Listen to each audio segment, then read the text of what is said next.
ሰላም ጤና ይስጥልኝ ክቡራትና ክቡራን ውድ የአዲስ ጤና ዩቲዩብ ቻናል ቤተሰቦች እንደምን አላችሁ? እንኳን ወደዚህ ቻናል በደህና መጣችሁ። አዲስ የሆናችሁ እንግዲህ ዛሬ በዚህ ቪዲዮ ላይ ስለ ጨቅላ ህፃናት የምናይ ይሆናል። እንግዲህ ጨቅላ ህፃናት በፍጥነት የሚማሩና አዲስ መረጃን እንደ ስፖንጅ እንደሚወስዱ ይታወቃል። ነገር ግን የአንጎል እድገት የሚጀምረው ልጅ መራመድና ማውራት ከመቻሉ ከረጅም ጊዜ በፊት ነው። አንድ ህፃን በማህፀን ውስጥ ሲያድግ የአንጎል ሴሎቹ በሚያስደንቅ ፍጥነት ይበዛሉ። እንደ ሚዛንና ቅንጅት ያሉ የአእምሮ ተግባራት ሲዳብሩ አንጎል በፍጥነት ማደጉን ይቀጥላል። በጨቅላ ህፃናት ማለትም እድሜያቸው ከ1 እስከ 3 በሆኑ ህፃናት ላይ አንጎል የእውቀት ችሎታን ይጨምራል። አንድ ልጅ እንግዲህ ውስብስብ ተግባራትን ለማከናወን መረጃን በቶሎ መተርጎምና ማስተላለፍን ይችላል ማለት ነው። በእነዚህ ከፍተኛ የእድገት ጊዜያት አመጋገብ አስፈላጊው ሚና ይጫወታል። ለታዳጊዎች ትክክለኛ ንጥረ ነገሮችን አለማግኘት በእውቀት ወይም ደግሞ ኮግኒቲቭ የምንለው እድገት ላይ ጎጂ ተጽዕኖ ሊያሳድር ይችላል ማለት ነው። የማስታወስ የትኩረትና የአካዳሚክ ችሎታ በኋለኛው የህይወት ዘመን ላይ ተጽዕኖ የሚያሳድር ይሆናል ማለት ነው። እናም እንግዲህ በዚህ ቪዲዮ ላይ ለጨቅላ ህፃናት የሚመከሩ ወሳኝ 7 ምግቦችን በተለይም ለፈጣን የአእምሮ እድገትና ለአካዳሚክ ችሎታቸው በጣም ወሳኝ የሆኑ ምግቦችን በየዕለቱ መመገብ ያለባቸውን ምግቦችን ወደ እናንተ የማደርስ ይሆናል ማለት ነው።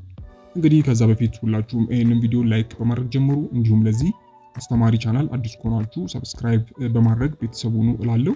አሁን እንግዲህ በቀጥታ ወደ ጉዳይ ሳልፍ እንግዲህ ለህፃናት የአንጎል እድገት ቁልፍ ከሆኑ ንጥረ ነገሮች አሉ ብዙ። ሁሉም ንጥረ ነገሮች ለአእምሮ እድገት እና ተግባር አስፈላጊ ቢሆኑ አንዳንዶች ከሌሎች ይልቅ በቅድመ የአንጎል እድገት ውስጥ ትልቅ ሚና የሚጫወቱ ይሆናል ማለት ነው። እንደ ፎሊት፣ አዮዲን፣ አይረን፣ ኦሜጋ 3፣ ፕሮቲን፣ ቫይታሚን ኤ፣ ቫይታሚን ዲ፣ ቢ6 እና ቫይታሚን ቢ12 እንዲሁም ዚንክ ለህፃናት ፈጣን የአንጎል እድገት ምርጥ ምግቦች ናቸው ማለት ነው። እንግዲህ ዋነኛ ንጥረ ነገሮች እነዚህ ቢሆንም በምግብ ከፋፍለን ስናያቸው እንግዲህ ወሳኝ የምንላቸው 7 ምግቦች አሉ። ማንኛውም ጨቅላ ህፃናት ሊመገቡት ከሚገባው ወሳኝ ምግብ እንግዲህ አንደኛውና የመጀመሪያው እንቁላል ነው። እንቁላል እንግዲህ ገንቢና በተለምዶ ለትናንሽ ልጆች የሚያስደስቱ ናቸው። በእንቁላል ውስጥ ያሉ አንጎልን የሚያበረታቱ ንጥረ ነገሮች ኮሊን፣ ቫይታሚን ቢ12 እና ፕሮቲንን ያካትታሉ። ኮሊን በተለይ ለመደበኛ የአንጎል እድገት አስፈላጊ ሲሆን የእውቀት ወይም ደግሞ ኮግኒቲቭ ተግባርን ሊያሻሽል ይችላል ማለት ነው።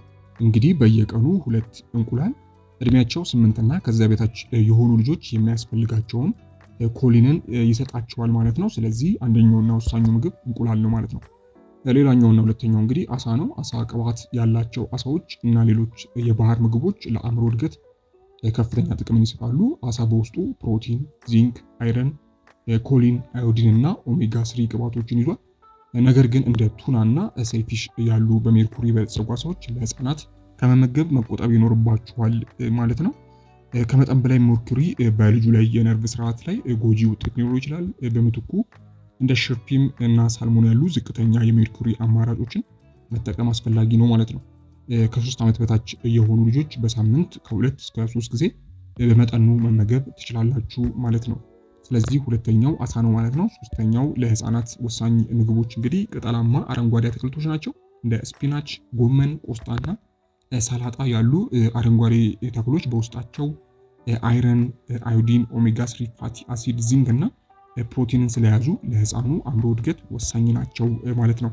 ቀጣዩና አራተኛው እንግዲህ ቀጭን ወይም ደግሞ ስስ የበሬ ስጋ ነው። ወይም ሌሎች የስጋ አማራጮች ይሆናሉ። እንግዲህ ዝቅተኛ የበሬ ስጋ እንደ የአንጎል ምግብ ብቁ የሚሆነውን እጅግ በጣም ጥሩ የዚንክና የአይረን ምንጭ ስለሆነ ነው። አይረን በተለይ ለትናንሽ ልጆች በጣም አስፈላጊ ነው። ምክንያቱም የደም ማነስ የመጋለጥ እድላቸው ከፍተኛ ነው።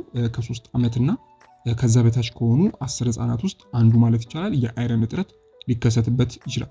ይህም እንግዲህ የመማር ችግሮችና የትኩረት ጉድለት እንዲሁም ሃይፐር አክቲቪቲ ዲስኦርደር አስተዋጽኦ ሊያደርግ ይችላል ማለት ነው። ስለዚህ ስጋ ባይገኝም እንግዲህ ጥቁር ባቂላ ወይም ደግሞ የአኩሪ አተር የስጋ ምትኮች ሆነው ልትጠቀሙ ትችላላችሁ ማለት ነው። ቀጣዩና አምስተኛው እንግዲህ እርጎ ነው። እርጎ እንግዲህ የአንጎል እድገትን ለመደገፍ ቀላልና ለህፃናት ተስማሚ መንገድ ነው። እንደ ፕሮቲን፣ ዚንክ፣ ኮሊን እና አዮዲን ያሉ ንጥረ ነገሮችን ይዟል።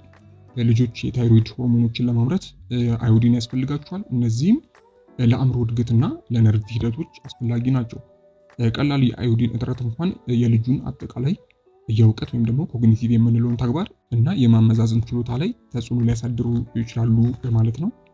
ሌላኛው እንግዲህ ለውዝ ነው። እንደ ለውዝ ዘሮችና የለውዝ ቅቤ ያሉ ምግቦች በፕሮቲን እና በዚንክ የበለጸጉ ናቸው። ፕሮቲን እንግዲህ ለጤናማ የአንጎል እድገትና ለረጅም ጊዜ የማስታወስ ችሎታ እድገት አስተዋጽኦ ያደርጋል። እንዲሁም ዚንክ በጨቅላ ህፃናት ዓመታት ውስጥም አእምሮ በፍጥነት እያደገ ሲሄድ ጠቃሚ ሚናን የሚጫወቱ ናቸው። በቂ የዚንክ መጠን አለመኖሩ የልጃችሁን የእውቀት እድገት ላይ ተጽዕኖ ሊያሳድር ይችላል ማለት ነው። ይህም የማስታወስ ችሎታውንና የመማር ችሎታውን ሊያዛባ ይችላል ማለት ነው።